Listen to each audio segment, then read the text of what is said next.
that celebrations are magnificent, at the heart of the pageantry is a simple message: service. No one in the royal family had any warning about what Prince William was about to do. King Charles, Queen Camilla, Princess Anne, and the senior members of the household sat in complete silence as William walked toward Catherine. In his hands he carried a historic private crown, one tied to his mother's personal hopes. Without asking permission from anyone, he lifted it and declared that Diana's final wish would at last be fulfilled. Before we go further into what this moment truly means for the monarchy, make sure you subscribe so you never miss an update. The closed doors of Windsor Castle had promised privacy, but they could not promise peace. The senior royals had been called together expecting a formal statement about Catherine's future role. Instead, the object in William's hands changed everything. This was not the official state crown used in public ceremony. It was a private family piece, carefully kept among belongings linked to Diana and the hope she once held for her eldest son's marriage. William did not hesitate. He placed the ceremonial crown on Catherine's head in front of the entire family and announced that, within their private circle, she would be recognized as the woman his mother had always believed should stand beside him. The future king spoke with quiet strength, yet Catherine could barely breathe. She felt no triumph, only the heavy weight of a blessing from a mother-in-law she had never met, a woman whose love still shaped the man beside her. Charles lowered his gaze and gripped the arm of his chair. He understood that his son had done far more than honor his wife. William had turned Diana's memory into a living force inside the modern monarchy, something the king could neither dismiss nor control. And watched closely as the king struggled to hide the regret rising on his face. Camilla stayed silent, but her expression shifted the moment William produced a folded document. In a private family record kept with the crown, Diana had written that William's future wife must have courage, compassion, loyalty, and enough strength to shield him from the cold isolation royal duty could create. The queen consort then realized that several people in the room had known those words for many years. Catherine touched the edge of the crown as if afraid the moment might vanish. William looked straight at his father and said he would now read his mother's full message aloud. One passage, he warned, concerned Charles personally and the choices made after the marriage had collapsed. As William unfolded the final page, the ceremony stopped being a tribute to Catherine and became a reckoning with the mother whose voice the palace had never fully silenced. For William, this was never only about placing a crown on his wife's head. It was about bringing together the two women who had shaped his life from opposite sides of an unbearable loss. One had protected him as a child. The other had helped him survive as a man. Now, before a family still divided by Diana's legacy, he was asking Catherine to carry both love and history. William held the folded message close as the silence grew heavier. His training as future king had taught him to hide pain, control emotion, and put duty above private grief. Yet being Diana's son had taught him something else entirely. Love without honesty could become another kind of prison. Catherine understood that conflict. She had entered royal life knowing that every smile, every silence, and every hard choice would be measured against the woman who came before her. The prince remembered one childhood conversation more clearly than any other. After a painful family argument, Diana had sat beside him and warned him never to let the crown make him unreachable to the people he loved. In that private warning, the crown meant not only royal authority but the pressure, distance, and emotional control that came with it. William had carried those words for years, especially whenever public duty threatened to follow him into his own marriage. Catherine turned to him and spoke softly. She did not want to replace his mother, and she did not want to inherit the suffering that had followed Diana through the monarchy. William answered without hesitation. Honoring her, he said, did not mean asking his wife to become another wounded princess. It meant ending the pattern before history could repeat itself. Catherine looked at him again, and the fear in her eyes softened into painful understanding. William then revealed that he had kept a smaller copy of Diana's wish in a locked drawer at Kensington Palace. He read it only when pressure from advisors, duty, or public judgment began closing in around his marriage. And reacted first. She recognized several phrases and admitted that Diana had once spoken to her privately about the kind of woman her eldest son would need, someone strong enough to comfort him, yet brave enough to challenge him. Charles slowly reached toward the page after the final sentence was read. William folded it before his father could touch it. The movement was calm, but the boundary was clear. The king withdrew his hand as regret settled across his face. Sophie noticed Camilla whispering urgently to a senior courtier near the doorway. Moments later a question moved through the room. Did the ceremonial crown have any legitimate standing at all? The family had barely absorbed Diana's words when the first challenge appeared, not against the dead princess, but against the woman now wearing her blessing. The path to that extraordinary moment had not begun at Windsor. It began years earlier at Althorpe, behind a closed library door, where William confronted the part of Diana's legacy the palace could never control. There, surrounded by family records and memories untouched by royal protocol, he was given a sealed envelope in his mother's handwriting with a warning that it should only be opened when he knew whom he could trust. William had always known that parts of his mother's private life remained beyond palace reach. After her death, personal belongings were divided among family guardians, legal custodians, and protected archives. Some letters entered royal collections, others stayed with the Spencer family, where no courtier could rewrite their meaning. The prince wanted those objects close, yet every rediscovered page threatened to reopen grief he had spent years forcing into silence. The turning point came during a private memorial gathering at Althorpe. William watched Catherine step away from the conversation to comfort a distressed young guest who had begun crying after hearing Diana's name. She asked for nothing, drew no attention, and stayed until the child was calm. Diana's brother noticed. In a documented family account of that evening, he later told the prince that his sister had once described exactly that kind of instinctive compassion. William received the sealed envelope before leaving the library. He opened it alone that night, despite the warning, and broke down when he recognized his mother's words. Diana had written that her eldest son would one day need a wife who protected his heart without allowing royal life to harden it. The future king read the sentence again and again because it sounded less like a prediction and more like a mother reaching across time to stop him from becoming emotionally unreachable. Catherine cried when he finally showed her the message. She did not hear praise. She heard responsibility. Diana's hope seemed to place another burden on her, and she admitted she was terrified of failing both the woman who wrote it and the man who had carried it for years. William answered that she had already fulfilled the words simply by protecting his humanity when duty demanded silence. A second note changed everything. It referred to a ceremonial family crown and instructed that it be offered only when William was ready to choose love openly over palace fear. An attached record traced the piece to a private Spencer collection and confirmed that Diana had requested its eventual transfer to her son. Then the threat became real. William learned through an internal palace memorandum that officials intended to restrict Catherine's independent authority, reducing her ability to make decisions without approval. The warning inside Diana's letter no longer belonged to the past. What began as a private promise at Althorpe became an act of defiance the moment William realized Catherine was being drawn into the same machinery that had once crushed his mother. The silence finally broke when Charles rose from his chair and told his son that no crown, symbolic or otherwise, could be granted inside a royal residence without the sovereign's consent. William did not retreat. Catherine remained seated between them, still wearing Diana's chosen symbol, while father and son faced each other across decades of grief, resentment, and words neither had dared to speak aloud. Charles saw more than a private tribute. He saw a direct challenge to royal order because the prince had created a powerful family symbol without consulting the sovereign or the senior constitutional advisors. William rejected that argument at once. This was not a constitutional coronation. It was a family act, and he believed no king had the moral right to silence a mother's final wish for her son. The king stepped closer and warned that Diana's memory could not be used to overrule a living monarch. William answered with a force that stunned the room. Her suffering, he said, had begun because too many people placed the monarchy before humanity and obedience before love.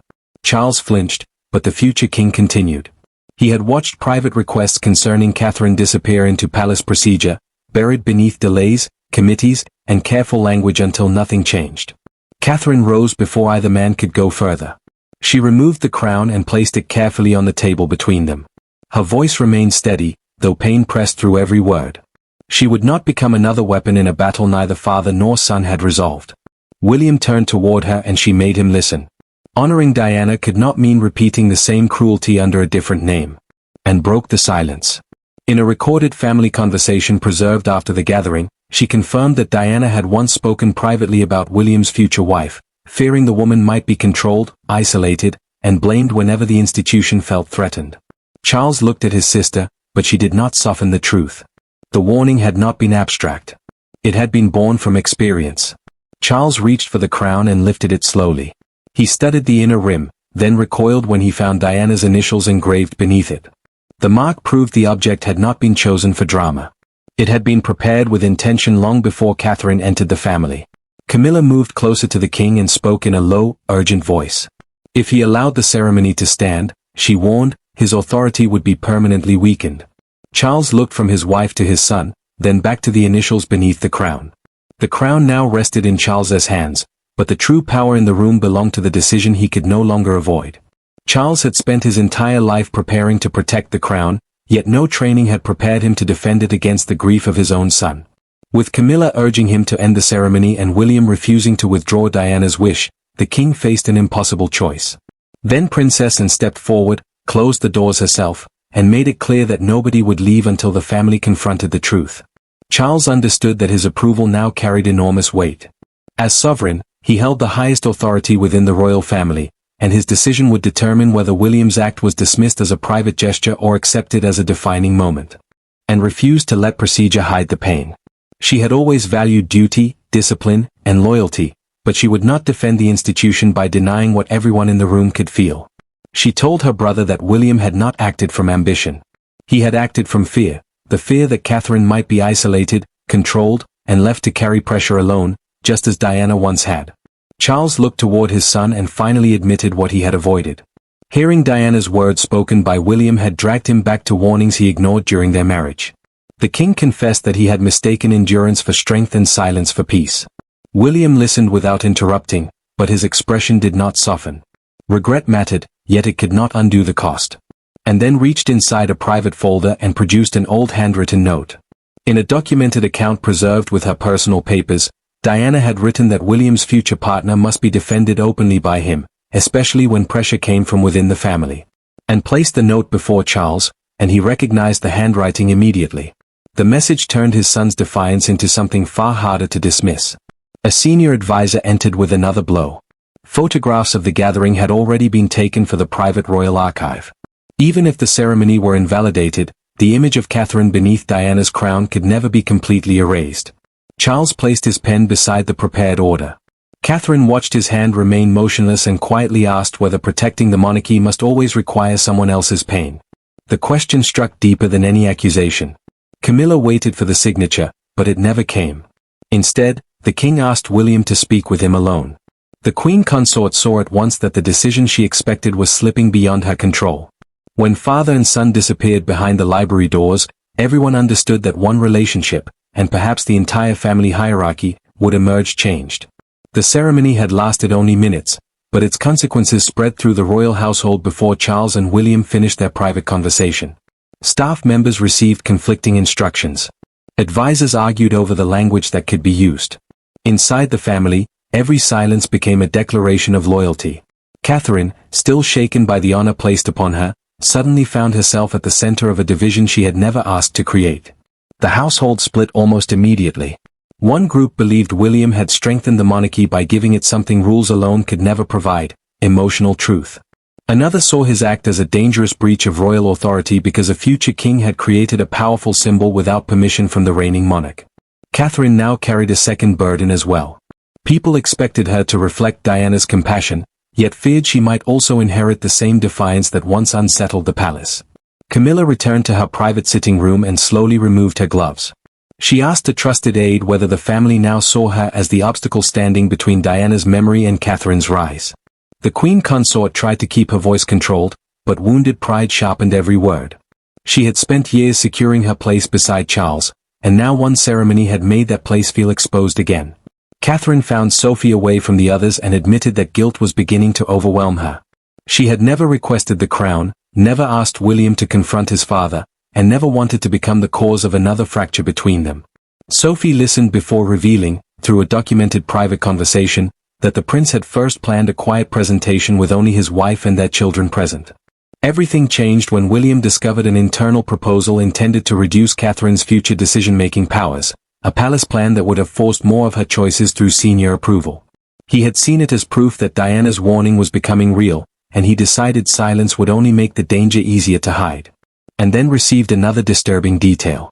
In a recorded exchange with a senior advisor, she learned that members of Camilla's team had helped circulate the proposal.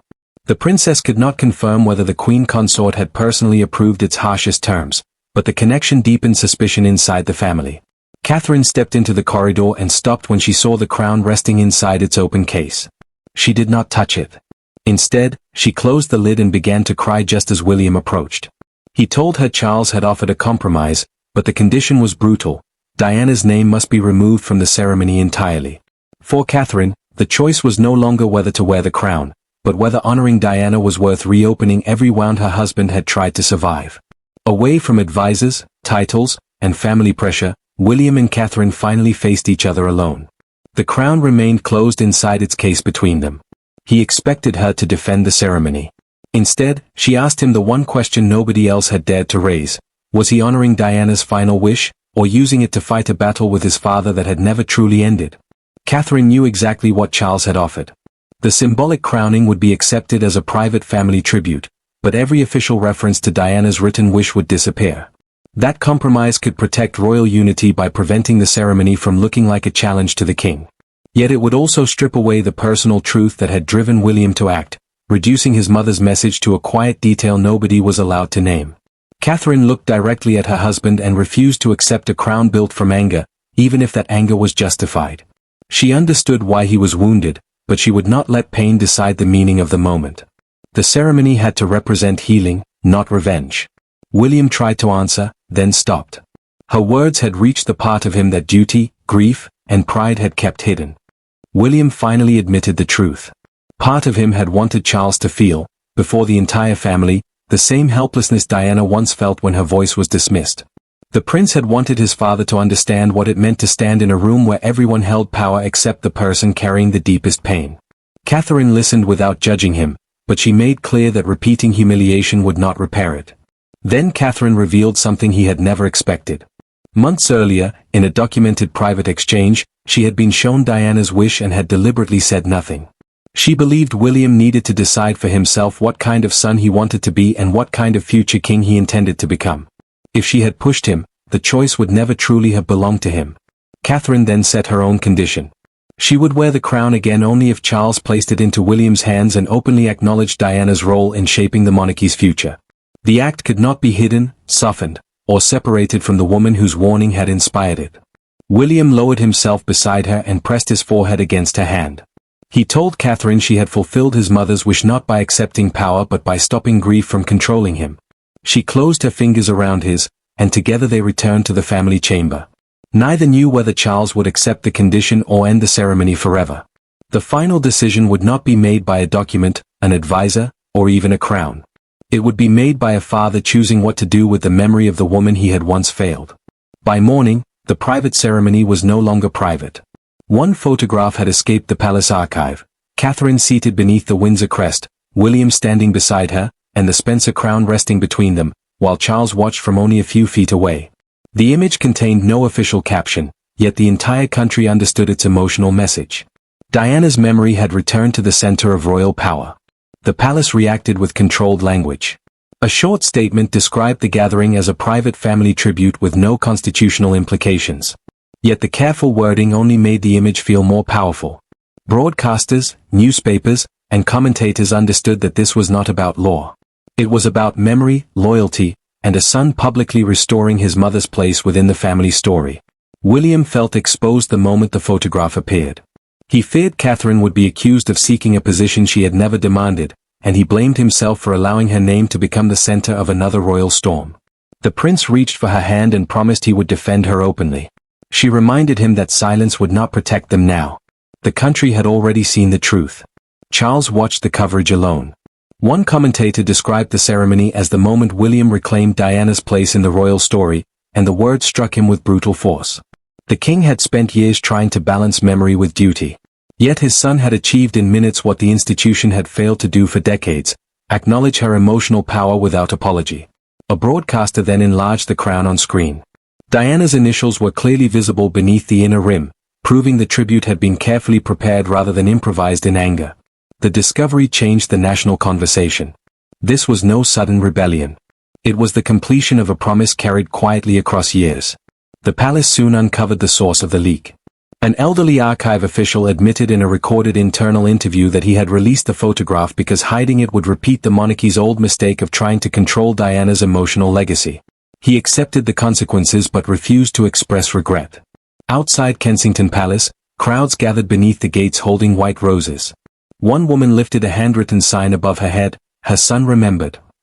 By evening, That single image appeared across national broadcasts and became the clearest expression of public feeling. Public sympathy left the palace with nowhere to hide. Charles announced that he would address both the family and the nation from Windsor before Catherine made her final decision. The world had already delivered its judgment, but the verdict that mattered most still had to come from the man standing between Diana's memory and her son. When the family gathered again, there were no advisors beside them and no prepared orders waiting on the table. Charles entered carrying the ceremonial crown himself. William stood beside Catherine, uncertain whether his father had come to end the tribute or complete it.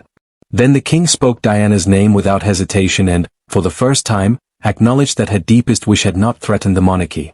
It had shown the family how to save it. Charles formally recognized the moment as a private but historic family act, one that honored Catherine's place beside William without replacing any future constitutional coronation. This was different. It carried no legal power, yet its emotional meaning reached deeper than any title. He made clear that Diana's wish had never been about rank. She wanted her son to be loved honestly, challenged courageously, and protected from the loneliness royal duty could create. Charles then faced the family and admitted what pride had hidden for years. He had once mistaken silence for stability and control for protection. William's decision had forced him to confront the cost of those mistakes, especially when the people closest to the crown were expected to suffer quietly for its sake. The monarch did not ask for forgiveness. He simply stopped defending what could no longer be defended. William answered with equal honesty. He did not need his father to rewrite the past or pretend Diana had never been wounded. He needed Charles to stop allowing that past to decide how Catherine would be treated. The prince wanted his wife protected as a person before she was praised as a symbol. And unfolded the final note and read the last line from the documented family account. Diana had never wanted William's future wife to become another version of herself. She wanted that woman to receive the freedom, trust, and public defense she had been denied. Anne's voice trembled, but she finished every word. Charles placed the crown into William's hands and accepted Catherine's condition. Diana's name and intention would remain permanently connected to the ceremony. The future king then crowned his wife once more. This time Catherine did not freeze. She reached for his hand while the king bowed his head. And smiled through tears, and Camilla remained standing in respectful silence. The act did not erase Diana's suffering, defeat Charles, or turn Catherine into a replacement. It ended a cycle. William honored his mother not by preserving her pain, but by protecting his wife from inheriting it. Catherine accepted the crown not as a prize, but as a promise that love, honesty, and compassion would shape the reign they would one day share. And in that completed circle, from Diana's private hope to Catherine's public acceptance, the family finally turned an old wound into a promise. Giving the monarchy not another queen in Diana's image, but a future built upon the lessons she left behind. And in that completed circle, from Diana's private hope to Catherine's public acceptance, the family finally turned an old wound into a promise. Giving the monarchy not another queen in Diana's image, but a future built upon the lessons she left behind. But the story did not end when the crown settled once more upon Catherine's head. The moment the private ceremony closed, a different kind of pressure began to rise, quieter, more dangerous, and far more difficult to control. Outside the walls of Windsor, the single photograph that had escaped the archive continued to spread.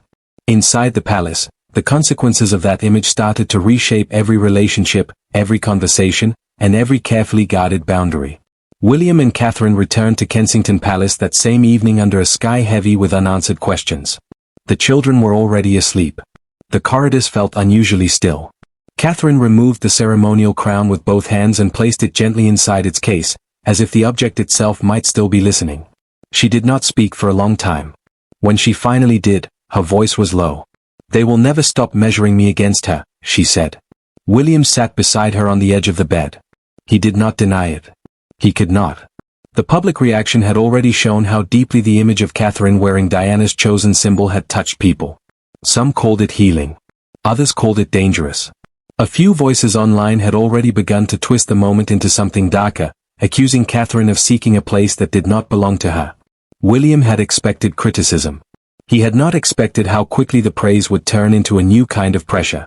Over the following days, the palace received hundreds of messages. Many were kind. Some were cruel. A small number came from people who claimed to have known Diana personally and insisted that she would never have wanted her memory used this way. William read every one of them in private. He did not share the harshest ones with Catherine. He knew she already carried enough. Charles, meanwhile, found himself facing a different kind of scrutiny. The short official statement released by the palace had done little to calm the public conversation.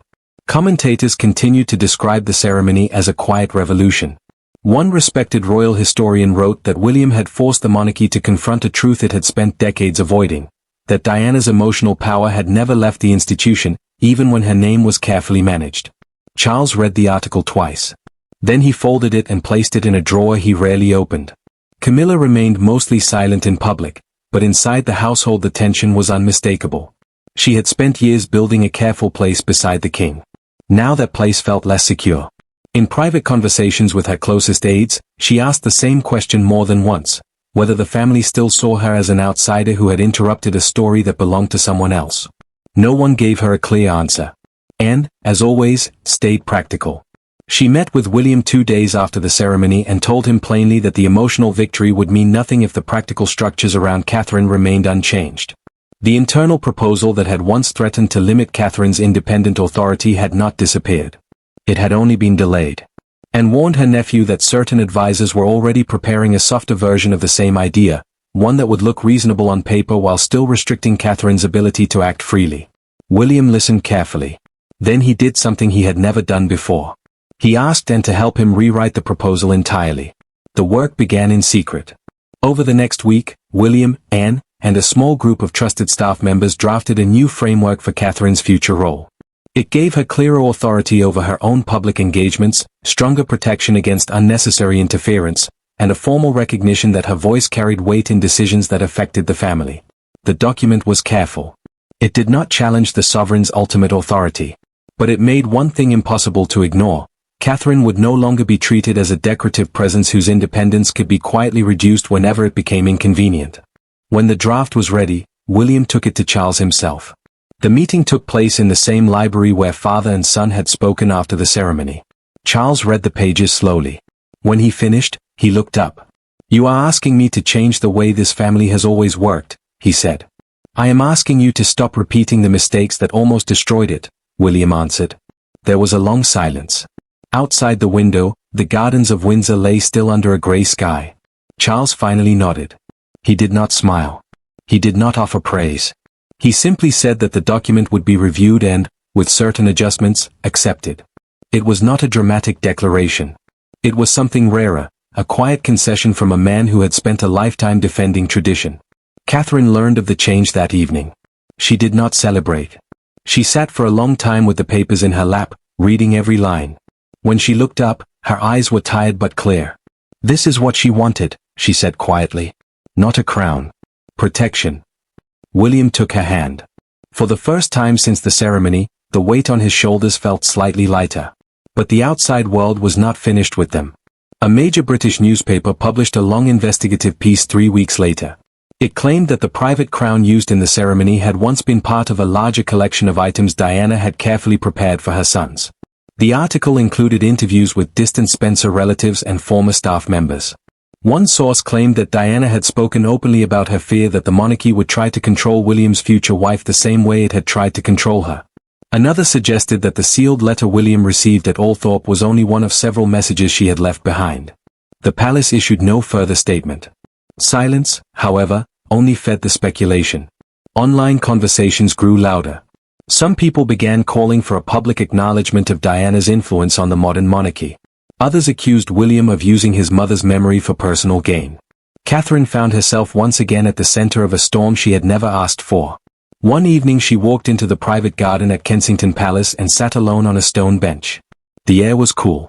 The sky was beginning to darken. She thought about the woman she had never met, the woman whose words still shaped so many of the decisions around her. She thought about the crown that had rested on her head, and about the promise it now represented. When William found her there, she spoke without looking at him. "I need to do something of my own," she said. "Not as a reaction.